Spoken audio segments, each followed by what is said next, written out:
کے لیے مشعل راہ ہے.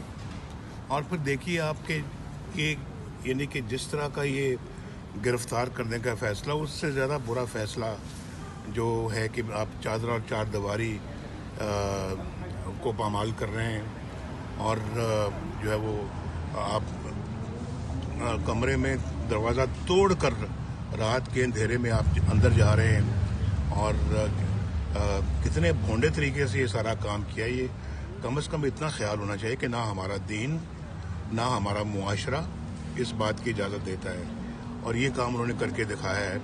اب میرا خیال ہے کہ کوئی میرا خیال ہے کہ شاید جو حقائق کو جان بوجھ کر نہ تسلیم کرنے والا شخص ہی کہہ سکتا ہے کہ جی وہ واقعی جو نواز شریف نے کہا وہ غلط ہے. میرا خیال کوئی بھی نہیں آج کہے گا.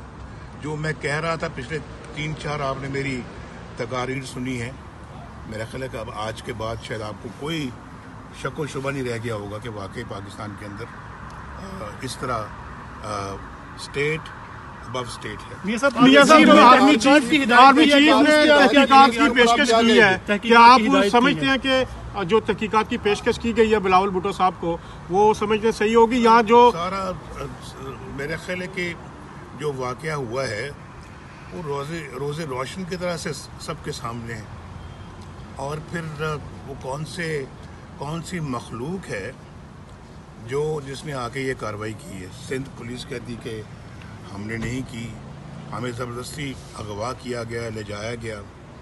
سندھ کے پولیس چیف نے کہا، اور پھر وہ ساری سندھ کی جو پولیس ہے اس کے جو سربراہان ہیں وہ چھوڑ کر چلے گئے ہیں اپنی ڈیوٹی کو. 70 آفیسر چلے گئے، 60 آفیسر جا چکے ہیں. تو اس سے بڑا